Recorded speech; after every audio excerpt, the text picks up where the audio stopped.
ಕೊಡ್ತಾ ಇದ್ದಾರೆ. ಮಾಡಿದ್ರಂತೆ ಭಾಳ ಸಂತೋಷ.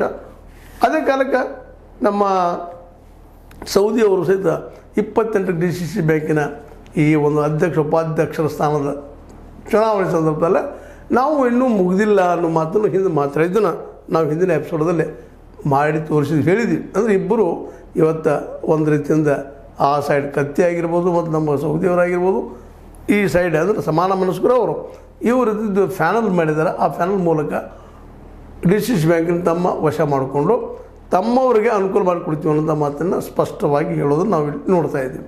ಅದೇ ಸಂದರ್ಭದಲ್ಲಿ ನಮ್ಮ ರಮೇಶ್ ಜಾರಕಿಹೊಳಿ ಅವರು ಸ್ಪಷ್ಟವಾಗಿ ಇವತ್ತು ನಮ್ಮ ಗೆದ್ದಿರ್ಬೋದು ಸೌದಿಯವರು, ಆದರೆ ಪತ್ತು ಕೊಡೋದು ನಾವು ನಮ್ಮಲ್ಲಿ ನಿಜವಾದ ನಮ್ಮ ನಿರ್ದೇಶಕರು ಯಾರಪ್ಪ ಅಂದ್ರೆ ಮಹೇಶ್ ಕುಮಟಳ್ಳಿ ಅವರು ಅವ್ರ ಥ್ರೂ ಕೊಡ್ತೀವಿ ಅನ್ನೋಂಥ ಮಾತು ಮಾತಾಡಿದ್ರೆ, ತಾಂತ್ರಿಕವಾಗಿ ಅವ್ರು ಇರಬಹುದು, ನಿರ್ದೇಶಕ ಆಗಿರ್ಬೋದು, ಬಟ್ ಅವ್ರ ಮೂಲಕ್ಕೆಲ್ಲ ನಾವು ನಿಮಗೆ ನಮ್ಮ ಕುಮಟಳ್ಳಿಯವ್ರ ಮೂಲಕ ನಿಮ್ಗೆ ಹೆಲ್ಪ್ ಮಾಡಿಸೋಣ ಅಂತ ಮಾತು ಮಾತಾಡಿದ್ದಾರೆ.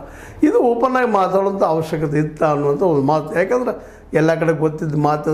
ಆಲ್ರೆಡಿ ಇವ್ರ ಮಗನು ನಮ್ಮ ರಮೇಶ್ ಅವ್ರ ಮಗನು ಅಮರನಾಥ್ ಅವರು ಆಯ್ಕೆ ಹಾಕಿದ್ದಾರೆ, ಅವ್ರ ಮೂಲಕ ಕಂಟ್ರೋಲ್ ಮಾಡ್ತಾನೆ ಅಂತ ಮಾತಾಡುವಂಥದ್ದಾಗಲಿ ಮತ್ತೇನೂ ಆಗಲಿ ಒಂದು ಓಪನ್ ಸಭೆಯಲ್ಲಿ ಮಾತಾಡಿದ್ದು ಎಷ್ಟು ಮಟ್ಟಿಗೆ ಸಮರ್ಥನೆ ಮಾಡ್ಬೋದು, ಅವರು ಮಾಡ್ಕೋಬೋದು, ಏನೂ ಇರಲಿ. ಒಟ್ಟಿನಲ್ಲೇ ಇದು ಈ DCC ಬ್ಯಾಂಕ್ ಕೇವಲ ದ್ವೇಷದ, ಜಗಳದ ಮತ್ತು ಅದಕ್ಕೆ ಒಂದು ಕೇಂದ್ರ ಆಗೋಕ್ಕಿಂತಲೂ ನಿಜವಾಗಿಯೂ ರೈತರ ಸಮಸ್ಯೆಗಳಿಗೆ ಒಂದು ಪರಿಹಾರ ಕೊಡುವಂಥದ್ದು, ಅವ್ರ ಕಟ್ಕೊಳ್ಳಲು ಅನುಕೂಲ ಆಗುವಂಥದ್ದು ಆದರೆ ಭಾಳ ಉತ್ತಮ ಅಂತ. ಒಬ್ಬರಿಗೆ ಟೀಕೆ ಮಾಡೋಕ್ಕಿಂತಲೂ ಇನ್ನು ಅಟ್ಲೀಸ್ಟ್ ಇನ್ನು ಮುಂದಿನ ದಿನಗಳಲ್ಲಾದರೂ ನಾವು ಮತದಾರರು ಅಂತವ್ರು ಹೇಳಿದ್ದೀವಲ್ಲ, ಅಡ್ಡಿಯಲ್ಲಪ್ಪ ಇವರು ಆಯ್ಕೆ ಆಗಿದ್ದಾರೆ, ಚಲೋ ಕೆಲಸ ಮಾಡ್ತಾಯಿದ್ದಾರೆ, ನಮ್ಮ ಉದ್ಯೋಗ ಸೃಷ್ಟಿ ಆಗಲಿಕ್ಕೆ ಅಂತ ಮಾತುಗಳನ್ನ ಮಾತಾಡುವಂಥ ವಾತಾವರಣ ನಿರ್ಮಾಣ ಮಾಡಲಿ ಅಂತೇಳಿ. ಒಟ್ಟಾರೆಯಾಗಿ ಇವರ ಮಧ್ಯದ ಸಂಭಾಷಣೆಯಲ್ಲಿ ಕೆಲವು ದೋಷಗಳು ಅವರಲ್ಲೂ ಇವರಲ್ಲೂ ಇರ್ಬೋದು. ಬಟ್ ಭಾಷೆ ಮೇಲೆ ಹಿಡಿದುಕೊಂಡು ರಮೇಶ್ ಜಾರಕಿಹೊಳಿ ಇನ್ನಷ್ಟು ಮಾಡಿಕೊಂಡ್ರೆ ಇನ್ನೂ ಅವರು ಆಲ್ರೆಡಿ ಈಗಾಗಲೇ ಪ್ರಬುದ್ಧ ರಾಜಕಾರಣಿಗಳಾಗಿದ್ದಾರೆ, ತಿಳುವಳಿಕೆ ಸಾಕಷ್ಟು ಬೆಳೆಸ್ಕೊಂಡಿದ್ದಾರೆ. ಇವತ್ತು ಒಬ್ಬ ಒಳ್ಳೆಯ ರಾಜಕಾರಣಿ ಜೊತೆಗೆ BJP ನಾಯಕರು, ಕರ್ನಾಟಕದಲ್ಲಿ ಕೆಲವು ನಾಯಕರು ಅವರು ಒಬ್ಬರಂತ